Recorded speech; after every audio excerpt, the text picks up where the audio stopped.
I just want to say real quick that we have a lot of parents and residents who are concerned, and they're here for the 1,500-foot setback. So if you wouldn't mind standing up and just kind of letting the City Council here know that you're interested. And also we have a lot of parents watching as well tonight. A lot of them have young kids and they couldn't make it. So, okay, so we'll get started, and I just want to reassure we're not asking for anything that's against the law.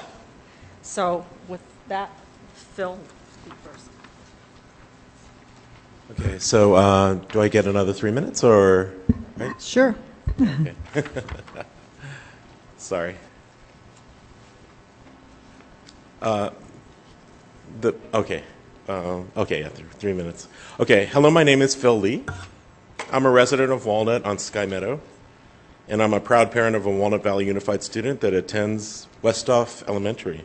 Ladies and gentlemen of the City Council, concerned citizens and residents of Walnut, we are going to be talking about the justification for a 1,500-foot cell tower setback to schools and residential zones in the City of Walnut. We would like to begin by reviewing an important section of the 1996 Telecommunications Act. Under Section 704A, Item 7, Preservation of Local Zoning Authority, quote, except as provided in this paragraph, nothing in this act shall limit or affect the authority of a state or local government or the instrumentality thereof over decisions regarding the placement, construction, and modification of personal service facilities, unquote. This means that cities, like Walnut, decide where and how high cell towers should be.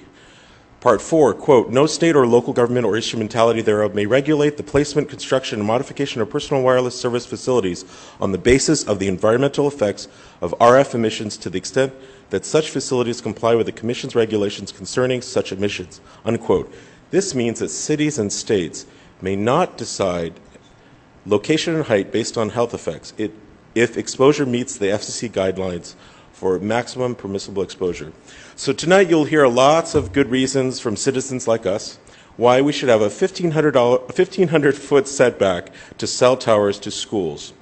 Number one, negative media coverage on cell phones and cell towers does affect property values. With ever-increasing negative media coverage on cell towers and cell phones, and the City of Berkeley's recent enactment of the requirement for retailers to issue warnings on the potential hazards of cell phone use, people are becoming more concerned about cell phones and living close to cell towers. Stories on popular shows like Dr. Oz and Dr. Sanjay Gupta, and on the network and local news warning about the potential hazards of cell phone and cell tower radiation have appeared and are airing more often. It is impossible to camouflage cell tower antennas completely on a fake 75-foot monopine tower, and prospective homebuyers will notice a monopine cell tower in the neighborhood and will not want to buy in the area because of what they've heard on the news.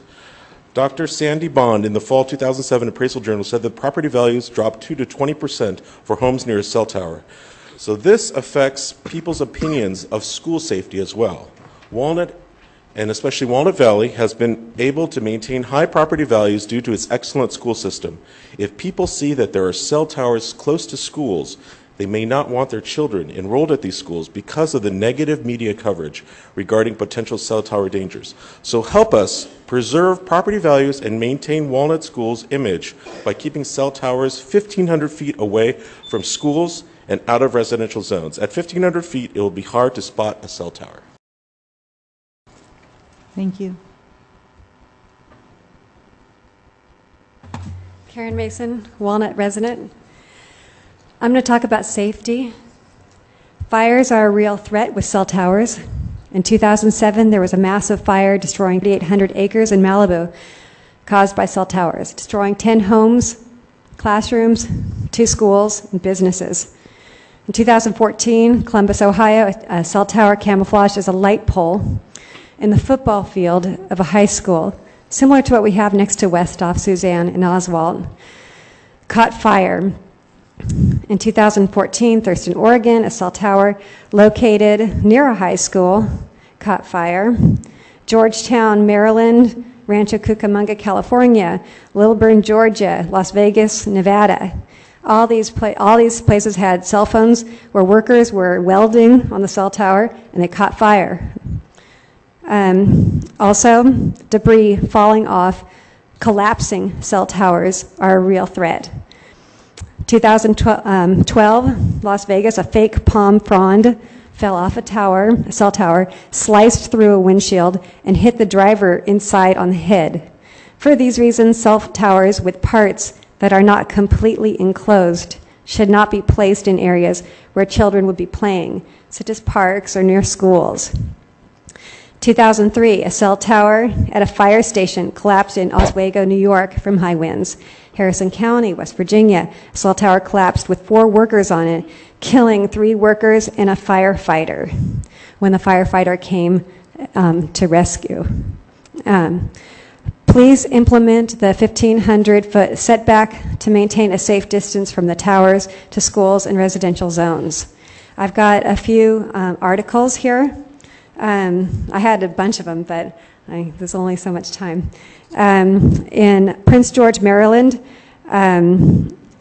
firefighters extinguished a fire that broke out in a cell tower where contract workers were applying additional support beams. The tower at one point leaned to one side, and about a dozen workers from a nearby waste management company were briefly evacuated. Okay. That's not funny. Anyway. Lilburn, Georgia, 2 homes and a daycare were evacuated Friday after a cell phone tower caught fire. The tower is leaning at this point, and fire crews have established a collapse zone in the event a tower comes down. We've also got in Las Vegas, the Las Vegas story, one of them anyway. Verizon Communications Inc.'s a cell phone tower caught fire Monday as welders were working on the structure. The blaze forced authorities to shut down the US 95 exit ramp. Here's one, New York, the Oswego, New York one. Within a matter of seconds, the cell tower behind the fire department went from 160 feet tall to 165 feet long, and it fell on the fire chief's truck.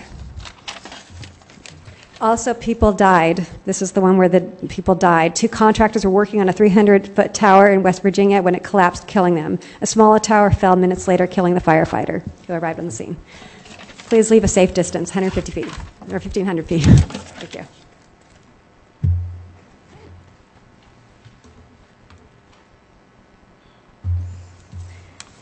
Hi.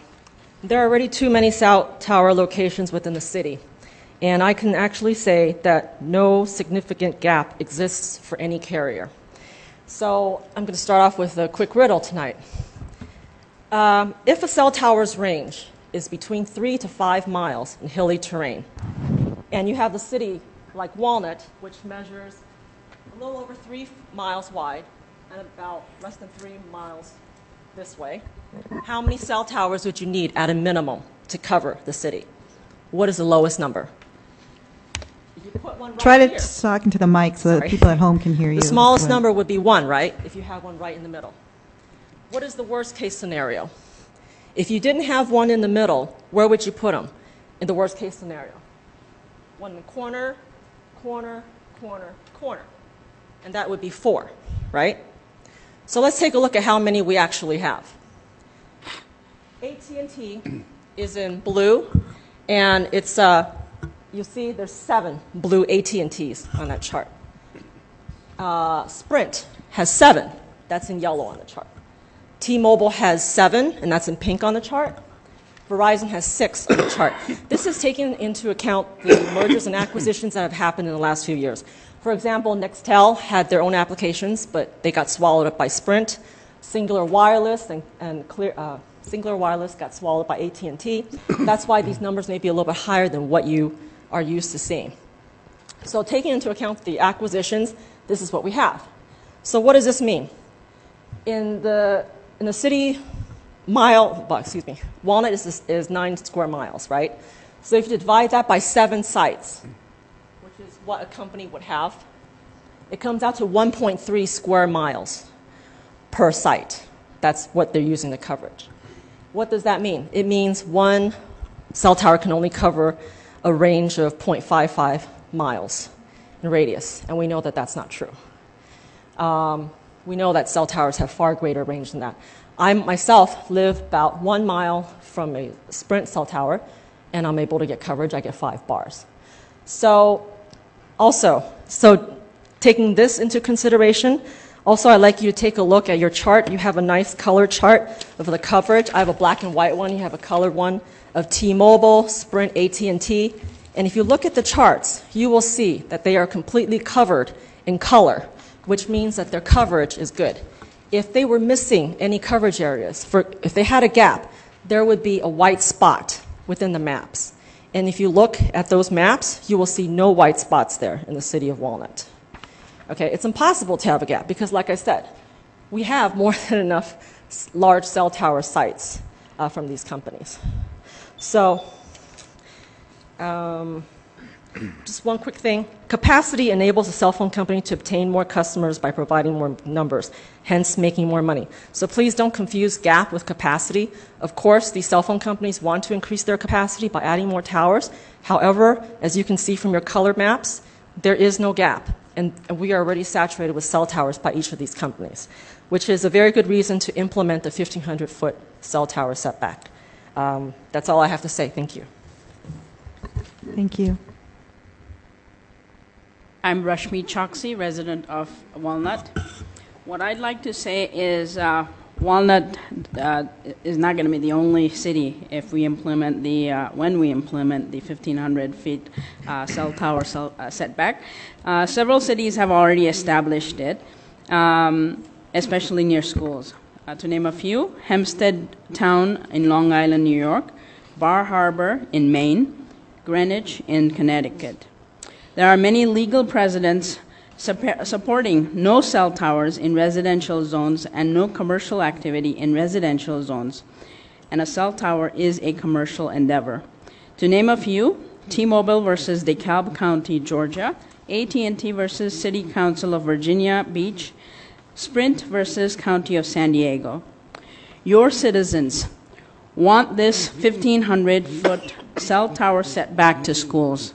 In addition to the 400 signatures on the petition presented to the City Council 3 weeks ago, we now have an additional 250 signatures for the same petition and another 152 signatures on an online petition. This brings the total signatures to over 800, which is pretty significant. In conclusion, there are 6 very good reasons for the 1,500-foot cell tower setback. 1, negative media coverage affecting property values. 2, safety, fires, collapse, and falling debris. 3, significant gap in coverage. There is no significant gap in coverage by AT&T, Sprint, T-Mobile, and Verizon. 4, other cities have 1,500-foot cell tower setbacks. 5, court cases supporting no cell towers in residential zones. And 6, a petition of over 800 citizens who want the setback. In addition to asking for this setback around schools, we would also like to ask for the following: that we set up a CTAC, which is a Cell Tower Advisory Committee for Walnut, similar to the Citizens Advisory Committee set up for Mount Sac. CTACs have been done in many cities across the United States, including San Marino. Citizens would work with the City Planning Council to commission to review every new cell tower application with the ability to hire a telecom lawyer or an RF engineer to assist with the challenging applications that are beyond the expertise of the CTAC or city planning. CTAC would participate in reviewing the city's wireless ordinance and make changes as necessary. The second thing we would like is a moratorium on cell tower applications until modifications to the city's wireless ordinance is completed. So please, make this setback a reality. It is not going to be a setback for Walnut, but just something positive for our students and our community. Thank you.